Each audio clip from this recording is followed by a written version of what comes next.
Izjemno vesel sem, da sva se srečala z ministrom za varnost Bosne in Hercegovine. Predvsem pa, spoštovani kolega Nešič, hvala za pomoč Bosne in Hercegovine v avgustovskih poplavah v Sloveniji. V nesreči spoznaš prijatelja in seveda ta pomoč je bila zelo, zelo hitra. Znajte da u BiH i u Ministarstvu bezbjednosti uvijek imate komšije i prijatelje spremne da vam pomognu. Kao deo Europske unije danas, a kao deo zajedničke države u prošlosti, mi vjerujemo da ima u Briselu važnog saveznika, a na Balkanu važnog prijatelja.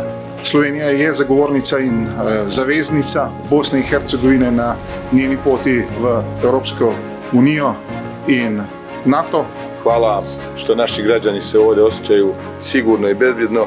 BiH, za razliku od Slovenije, još uvijek nije članica Europske unije, ali od nas zavisi bezbjednost i stabilnost cijele Evrope.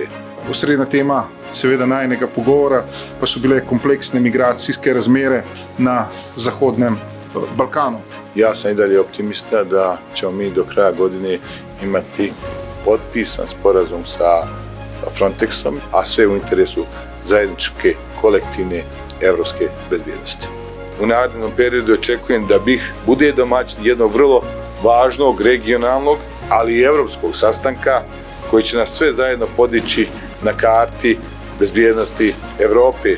Jaz se še enkrat zahvaljujem kolegu ministru Nešiču, da je prišel na delovni obisk skupaj s svojo delegacijo v Slovenijo. Dijelimo zajedničku prošlost, mislim da je prirodno i da dijelimo zajedničku budućnost jednog dana kao dio Evropske unije.